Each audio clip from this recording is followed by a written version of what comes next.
여러분들에게 세 가지 질문을 드리겠습니다.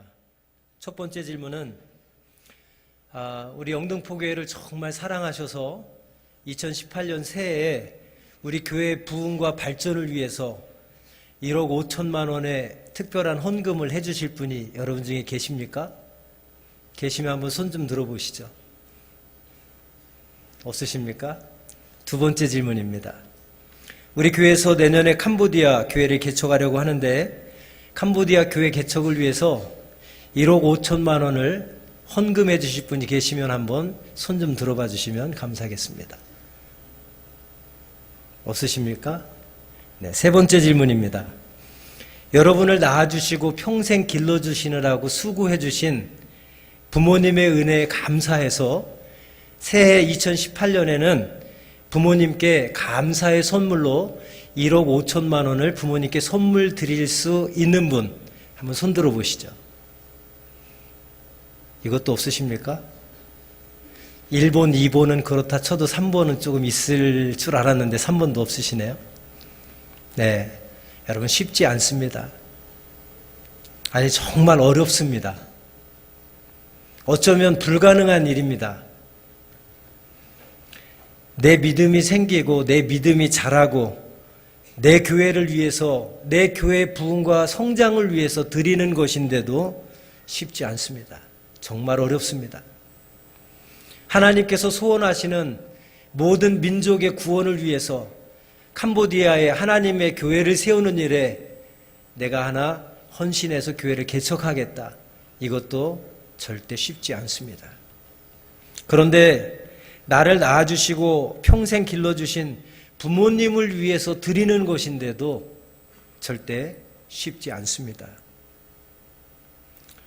여러분, 그런데 나와 전혀 상관없는 일이고 또 나와 전혀 상관없는 곳인데도 1억 5천만 원을 선뜻 내어주신 분이 계십니다. 우리가 잘 아는 대로 지난 24일 날 익명의 기부자가 잠실의 자선냄비에 5천만 원짜리 수표 3장을 넣었습니다. 자선냄비 89년 역사상 최고의 금액을 기부해 주셨습니다. 사랑하는 여러분, 내 교회를 위해서 하는 것도 아닙니다. 하나님의 교회를 하나 개척하는 일도 아닙니다. 나를 낳아주시고 평생 길러주신 부모님을 위해서 선물하는 것도 아닙니다. 나와 전혀 상관없는 것이고 나와 전혀 상관없는 일이지만 어려운 사람을 돕겠다는 그 마음 하나로 1억 5천만 원을 기꺼이 내어놓았습니다.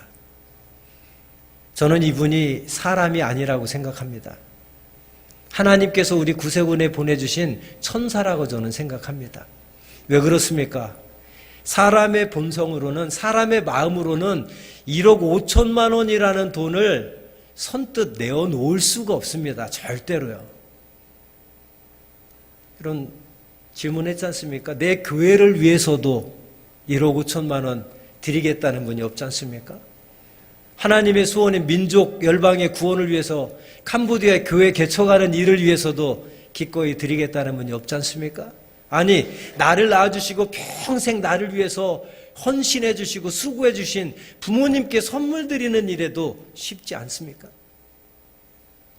그런데 자신의 이름도 드러내지 않고 자신의 얼굴도 드러내지 않고 익명으로 자선냄비통에 1억 5천만 원을 넣을 수 있다는 것, 이건 사람의 마음으로 절대 할 수 없는 일입니다.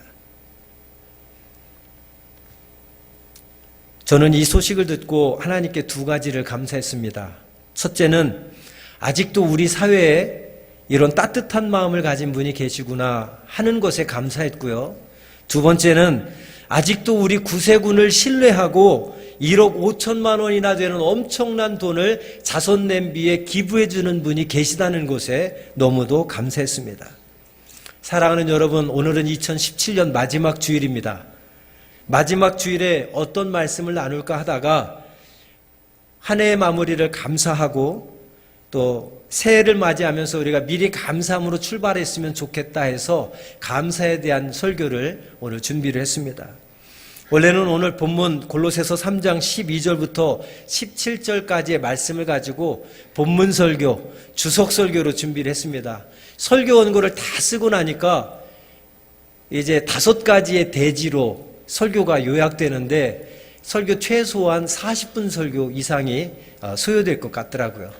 너무 길어서 도저히 안 되겠다. 다음에 시간적 여유가 있을 때 이건 해야 되겠다 하고 설교 준비를 새로 했습니다.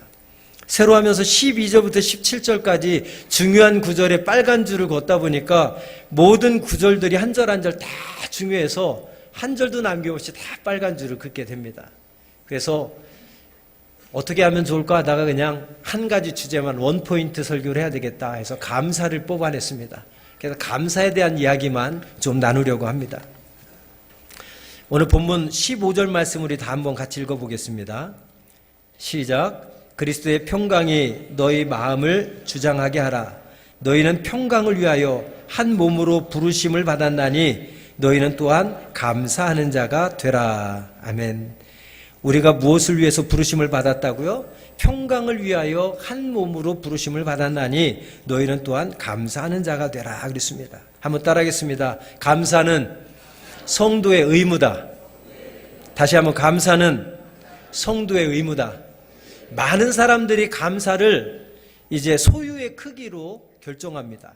그래서 내가 뭔가 많이 받고 뭔가 많이 생기고 뭔가 많이 누리게 되면 감사하지만 소유한 것이 없으면 감사하지 않습니다. 그래서 대부분의 사람들은 이 감사가 소유의 크기에 따라서 감사하고 안 하고가 결정되어집니다. 그러나 진정한 감사는 소유의 크기가 아니라 생각의 크기입니다. 진정한 감사는 소유의 크기가 아니라 마음의 크기에 비례합니다. 진정한 감사는 소유의 크기가 아니라 또한 믿음의 크기로부터 비롯되는 것이 진정한 감사인 줄로 믿습니다. 저는 감사를 이렇게 정의하고 싶습니다. 감사는 은혜를 아는 자의 마음의 열매다. 감사는 누가 합니까? 은혜를 아는 자만이 할 수 있는 것이 감사입니다. 부모님의 은혜에 감사할 수 있는 자녀가 누굽니까? 부모님의 은혜를 깨달은 자만이 부모님의 은혜에 감사할 수 있어요. 하나님의 은혜에 감사할 수 있는 자가 누굽니까? 하나님의 은혜를 깨달은 자만이 감사할 수 있습니다. 그래서 감사는 은혜를 아는 자의 마음의 열매다라고 말씀드리고 싶습니다. 또한 감사는 섭리를 수용하는 자의 사유의 방식이 바로 감사입니다. 여러분, 미국인이 가장 존경하는 사람 중에 오프라 윈프리라는 여인이 있습니다. 아시죠? 그녀에게는 아주 습관 중에 좋은 습관이 있었는데 뭐냐면 일상에서 늘 감사하는 습관이 오프라 윈프리에게 있었다고 합니다. 그런데 그녀의 일상에 대한 감사의 내용을 보면 어떤 거창한 내용이나 특별한 내용이 없습니다. 일상에서 평범한 일에 감사하는 습관을 이 오프라 윈프리가 가지고 있었는데 바로 그 일상에서 감사하는 습관이 오늘날 오프라 윈프리를 만든 에너지가 됐다고 합니다. 그의 감사의 내용을 한번 볼까요? 이런 내용들입니다. 오늘도 거뜬하게 잠자리에 일어날 수 있어서 감사합니다. 오늘도 유난히 눈부시고 파란 하늘을 보게 해주셔서 감사합니다. 오늘도 점심때 맛있는 스파게티를 먹게 해주셔서 감사합니다. 오늘도 얄미운 짓을 한 동료에게 화내지 않은 저의 참을성에 감사합니다. 오늘도 좋은 책을 읽었는데 그 책을 써준 작가에게 감사합니다. 여러분, 이렇게 지극히 평범한 일상 속에서의 감사하는 습관이 오프라 윈프리를 만든 에너지가 되었다고 합니다. 오늘 본문 17절 말씀을 우리 한번 다 같이 읽어보겠습니다. 17절 시작. 또 무엇을 하든지 말에나 일에나 다 주 예수의 이름으로 하고 그를 힘입어 하나님 아버지께 감사하라. 아멘. 한번 따라해 주겠습니다. 무슨 일에나 예수의 이름으로 하고 무슨 일에나 하나님 아버지께 감사하자. 할렐루야. 오늘 본문에서 우리에게 명령하시는 것은 무슨 일을 하든지 예수의 이름에 힘입어 하고 무슨 일을 하든지 감사함으로 하라는 것입니다. 말을 함에 있어서도 일을 함에 있어서도 생각을 함에 있어서도 무엇을 하든지 예수 그리스도의 이름에 힘입어서 감사함으로 하라. 할렐루야. 여러분, 제가 늘 강조합니다만 신앙생활은 막연한 게 아닙니다. 신앙생활은 피상적인 게 아닙니다. 신앙생활은 아주 구체적인, 오늘 17절에서 주시는 말씀도 바로 그런 거예요. 우리가 감사하라, 감사하라, 범사에 감사하라, 감사하라 그러면 자꾸만 우리는 뭐 큰 거 생각합니다. 뭐 거창한 거 생각합니다. 그러나 하나님께서 우리를 향한 소원, 우리를 향한 하나님의 뜻이 뭡니까? 데살로니가 5장 17절 말씀, 18절 말씀 우리가 잘 아는 대로 범사에 감사하라. 이는 그리스도 예수 안에서 너희를 향하신 하나님의 뜻이니라. 우리를 향한 하나님의 뜻, 우리를 향한 하나님의 소원은 뭐 거창한 데 있지 않습니다. 엄청나게 큰 데 있지 않습니다. 우리의 매일 매 순간 반복되는 일상 속에서 모든 일에 감사하며 사는 것이 우리를 향한 하나님의 뜻이고 소원이라고 말씀합니다. 바로 그 말씀이 오늘 본문 17절 말씀에서도 연관되어지는 거예요. 너희가 무슨 일을 하든지 말을 함에 있어서나 일을 함에 있어서나 무슨 일을 하든지 예수 그리스도의 이름에 힘입어 감사함으로 하라. 할렐루야. 저는 오늘 송년주일 2017년 마지막 주일을 보내면서 우리가 한 해를 돌아보며 내가 일상에서 얼마나 감사하며 살았나를 한번 돌아봤으면 좋겠습니다. 그리고 일상에서 감사하지 못했다면 오늘 마지막 주일을 통해서 하나님 앞에 회개하는 시간을 보냈으면 좋겠습니다. 그리고 새해를 맞이하며 우리는 하나님 앞에 범사에 감사하는, 일상에서 감사하며 살겠습니다라고 하는 그런 결심을 가지고 새해를 맞이했으면 좋겠습니다. 제가 오프라 윈프리처럼 거창하거나 화려하지 않지만 내 일상에서는 어떤 것들이 감사할까를 생각해 봤습니다. 오늘 말씀을 쭉 묵상하면서 내 일상에서 감사할 일들, 요즘에 감사할 일들이 뭔가를 생각해 봤습니다. 감사할 일들이 전 너무너무 많았습니다. 그러나 그 중에서 5가지만 뽑아봤습니다. 첫 번째 감사는 영등포 용문의 담임사관으로 섬길 수 있도록 기회해 주셔서 참 감사했습니다. 제가 어려서 젊어서 예배 때 행사 때 영등포 용문을 많이 왔었습니다. 올 때마다 영등포 용문 그러면 엄청 큰 용문으로 생각됐습니다. 너무너무 위대한 용문으로 생각했습니다. 어느 날 주보를 보니까 담임사관 이름에 제 이름이 적혀 있더라고요. 너무 영광스럽고 감사했습니다. 이렇게 귀한 영문을 섬길 수 있도록 기회 주셔서 참 감사하다. 두 번째 감사한 것은 6개월 동안 영등포에 와서 목회를 하다 보니까 정말 좋은 교인들을 허락해 주셔서 너무너무 감사했습니다. 존경스러운 은퇴 사관님들이 계십니다. 또 원로 정교님들과 원로 단장님들, 원로 부교님들 너무너무 존경스러운 분들이 많이 계십니다.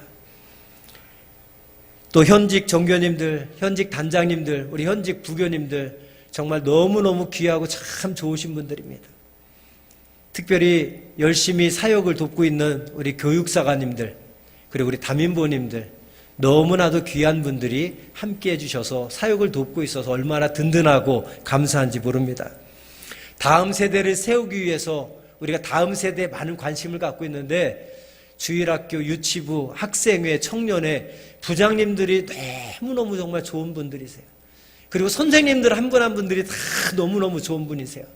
아무리 생각해봐도 어떻게 대한민국의 좋은 선생님들은 다 우리 교회다 모아놓은 것처럼 너무너무 정말 귀한 분들이세요. 얼마나 열심히 하시는지 요즘에 유치부, 주일학교, 학생회, 청년회가 아주 열심히 활성화되고 있습니다. 그걸 볼 때 너무너무 감사합니다. 매 주일마다 느끼는 것이지만 우리 멋진 악대와 찬양대 정말 감사합니다. 이 악대와 찬양대가 있기까지 헌신적으로 섬겨주시는 우리 악대장님, 악대 부교님, 우리 찬양대장님, 지휘자님들, 반주자님들, 대원들 한 분 한 분이 너무 귀합니다. 특별히 성탄주일날 우리 주니어 악대 18명의 주니어 악대들이 여기서 무대 데뷔했습니다. 얼마나 귀하고 든든한지 모릅니다. 우리 교회 미래가 너무나도 밝은 것을 저는 그날 보고 소망을 느꼈습니다. 우리 악대에서 계획이 내년에는 주니어 악대 하나를 더 만들려고 합니다. 이 동네에 있는 아이들을 대상으로 모집을 해서 주니어 악대를 하나 더 만들 계획을 갖고 있습니다. 악대를 통해서 어른들이, 부모님들이 또 전도되고 있습니다. 얼마나 감사한 일인지 모릅니다. 성탄주일날 우리 아이들이 주니어 악대 연주하는 것, 또 롯데호텔에 가서 연주하는데 저는 처음으로 가봤습니다. 가서 얼마나 멋지고 얼마나 연주를 잘하는지 제가 영등포 영문의 담임사관이라는 것이 너무너무 자랑스럽습니다. 지난주일에 우리 성탄 축하 예배 때 찬양대 칸타타를 하는데 얼마나 은혜롭고 정말 얼마나 멋지게 잘하는지. 영상 속에서도 부활절 칸타타 보셨죠? 사진만 봐도 멋있고 은혜롭지 않습니까? 이런 찬양대와 악대가 있다는 것에 너무너무 감사했습니다. 정말 영광스러웠습니다. 그리고 무엇보다 집집마다 신방을 해보니까 1시간, 2시간 이상 되는 거리에서 예배 때마다 정말 불편한 몸을 이끄시고 차를 2-3번 갈아타시면서 예배 참여하시는 우리 노부교님들, 또 젊지만 멀리에서 매 주일마다 섬겨주시는 분들 보면서 얼마나 감사한지 몰랍니다. 정말 좋은 교인들을 허락해 주신 하나님께 너무너무 감사했습니다. 세 번째 감사한 것은 정말 수고하고 헌신하는 교인들을 위해서 담임사관이 섬길 수 있는 사랑의 마음 주신 것에 하나님께 감사했습니다. 목회를 하다 보니까 매 주일마다 주방에서 식사 준비하시느라고 수고하시고 고생하는 분들이 참 힘들게 봉사하시는 거 볼 때마다 마음이 아팠습니다. 또 매 주일마다 설거지 하시느라고 봉사하는 분들이 참 보기 안쓰러웠습니다.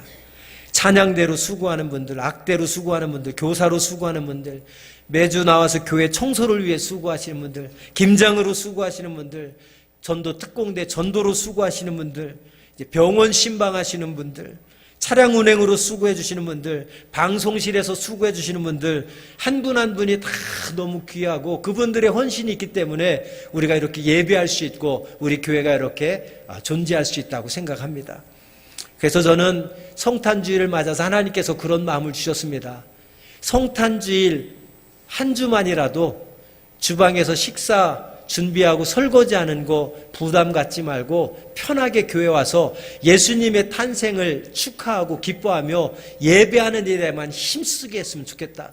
그래서 하나님께서 제게 전 교인들 식사 대접하면 좋겠다는 마음을 주셔서 사실은 인간적으로 고민이 됐죠.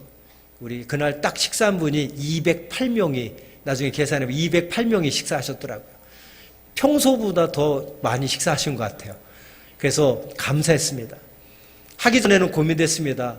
경제적인 부담이 크지만 그러나 맨날 대접만 받고 사랑만 받는 담임사관이 1년에 한 번 교인들을 위해서 정말 진심으로 밥 한 끼 대접하는 것 그거 못하겠느냐. 하나님 그 사랑의 마음 주셔서 대접할 수 있는 것에 감사했습니다. 왜? 담임사관이라고 대접만 받기 좋아하고 섬김만 받기 좋아하는 것보다 교인들을 사랑하고 섬길 수 있는 그 마음 주신 것이 하나님께 감사했습니다. 네 번째는 영등포에 부임해서 연속 장례식을 직접 인도할 수 있는 것에 또한 너무너무 감사하고 있습니다. 와서 장례식이 5번 있었습니다. 최근에는 거의 2-3주 간격으로 4번의 장례식이 있었는데 제가 다 장례 예배를 직접 인도했습니다. 장례가 있는 주간은 한 주에 설교를 15편에서 17편을 준비해서 설교를 해야 됐습니다. 엊그저께는 새벽 기도회가 끝나자마자 용인 장례식장에 가서 발인 예배를 드리고 발인 예배가 끝나자마자 전라도 정읍에 가서 가족묘지 하관 예배를 인도하고 하관 예배가 끝나자마자 올라와서 간단히 씻자마자 나와서 구역 연합 예배 인도해서 드리고 구역 연합 예배 끝나자마자 금요 성령 기도에 이어서 드렸습니다. 정말 몸은 힘들고 피곤할 때도 마음은 얼마나 기쁘고 감사하고 행복한지 모릅니다. 제가 힘들까봐 6분께서 끝까지 저와 동행해 주셔서 감사했고 아마 대한민국에서는 이런 교회 없을 것 같은데 우리 가정단장님과 송양순 부교님이 담임사관님 피곤할 것 같다고 대신 운전해 주셔서 가정단원들이 다 운전하고 저를 동행해 주셔서 얼마나 편하게 그래도 갔다 하는지 모릅니다. 이렇게 섬겨주시는 분들, 함께 해주시는 분이 있어서 너무 감사합니다. 그랬더니 요즘에 교인들이 저를 너무나도 걱정합니다. 담임사관님 영등포에 오시자마자 쉬지도 못하고 계속 너무 힘드시다고 어떻게 하냐고 이러다가 쓰러질까 봐 걱정된다고 저를 아껴주시고 걱정해 주시는 그 마음에도 감사하지만 정말 더 감사하는 거는 결혼식 주례하는 것도 감사하지만 우리 이렇게 평생 교회를 위해서 주의 종을 위해서 성도들을 위해서 하나님을 위해서 헌신해 주신 우리 부교님들의 마지막을 제가 직접 예배를 드리며 장례식을 인도해서 마지막을 보내드릴 수 있는 것 제게는 너무너무 큰 영광이고 감사한 일입니다. 앞으로도 계속 되겠지만 저는 감사함으로 감당할 수 있을 것 같습니다. 마지막 5번째로 감사할 것은 어제 지인에게 참 가슴 아픈 소식을 듣고 그분들의 가족을 위해 진심으로 기도하며 감사를 드렸습니다. 그것은 며칠 전 충북 제천의 화재 참사 현장에 목사님 두 분이 그곳에 계셔서 이제 참사를 당하셨습니다. 두 분 다 성결교단의 목사님이셨습니다. 두 분 중 한 분은 그 교회가 이제 개척교회였는데 생활이 너무 어려우셔서 사우나에서 수건을 개고 수건을 정리하며 목욕탕 관리를 하는 아르바이트를 하셨던 목사님이라고 합니다. 제가 어제 그 소식을 듣고 얼마나 가슴이 아프고 그분께 죄송했는지 모릅니다. 지금도 생활비도 제대로 못 받아가면서 정말 어렵고 힘들게 목회하시는 수많은 목회자들이 계시고 정말 어려운 형편에 있는 교회들이 많이 있지만 저는 이렇게 좋은 환경에서 목회하고 있는 것이 너무 죄송스러웠고 또한 하나님 앞에 너무 감사했습니다. 그러면서 제게 하나님 그런 마음을 주십니다. 주어진 것에 감사하며 살아라. 그리고 정신 똑바로 차리고 살아라. 죄 짓지 말고 살아라. 하나님 앞에 신실함 가지고 부끄럽지 않게 살아라. 하나님과 교인들을 위해서 선한 목자가 되어서 선한 목자는 양들을 위해서 생명을 버리느니라. 내 생명까지도 아끼지 않고 하나님을 위해서 양들을 위해서 모든 것 다 버려서 헌신하라. 이 마음을 주셨습니다. 사랑하는 여러분, 여러분들께서는 2017년 오늘 마지막 주일을 보내면서 어떤 마음으로 예배를 드리고 계십니까? 어떤 생각으로 오늘 하루를 보내시렵니까? 오늘 본문 17절에 말씀합니다. 또 무엇을 하든지 말에나 일에나 다 주 예수의 이름으로 하고 그를 힘입어 하나님 아버지께 감사하라. 범사에 감사하라. 이는 그리스도 예수 안에서 너희를 향하신 하나님의 뜻이니라. 우리를 향하신 하나님의 뜻, 우리를 향하신 하나님의 소원은 주어진 일상에서 모든 일에 예수 그리스도에 힘입어서 말을 하든 일을 하든 생각을 하든 무슨 일을 하든 감사하며 일할 것을 하나님 우리에게 요구하고 있습니다. 오늘 2017년 마지막 날을 보내면서 우리가 올 한 해 감사하며 살지 못했다면 하나님 앞에 회개하는 날이 됐으면 좋겠습니다. 그리고 새해를 맞이하면서 내가 모든 일에 무슨 일에든지 말에나 일에나 생각에나 무슨 일에든지 예수 그리스도에 힘입어서 새해에는 범사에 감사하며 사는 하나님의 자녀가 되기를 주님의 이름으로 축복드립니다. 우리 기도하겠습니다. 오늘 주신 말씀을 묵상하면서 우리 조용히 함께 기도하는 시간을 가졌으면 좋겠습니다.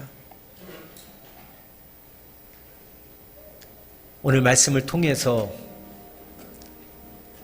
우리가 무슨 일에든지 감사하며 살기를 하나님은 원하십니다. 하나님의 자녀로 택함받고 부름받은 우리를 향한 하나님의 뜻, 하나님의 소원은 다른 데 있지 않습니다. 범사에 어떤 상황에든지 일상에서 주어진 삶에 감사하며 하나님께 영광 돌리기를 원하십니다. 조금만 생각해 보면 나보다 어렵고 힘들게 살아가는 사람들, 나보다 고통 가운데 있는 사람들이 얼마나 많은지 모릅니다. 그들을 생각해 보면 내게는 감사할 조건들이 너무나도 많습니다. 그런데도 늘 불평하며 불만을 품고 감사하지 못하며 살아가고 있지는 않습니까? 오늘 한 해를 마무리하는 마지막 날입니다. 우리 한 해를 돌아보며 정말 감사하지 못했던 우리의 삶을 하나님께 회개하고 맞이하는 새해에는 하나님 내게 감사의 마음으로 충만케 하여 주셔서 범사에 감사하며 무슨 일을 하든지 감사하며 살아가는 하나님의 자녀, 믿음의 자녀가 되게 해 주옵소서. 우리 한 2분 정도만 조용히 소리내서 기도하겠습니다.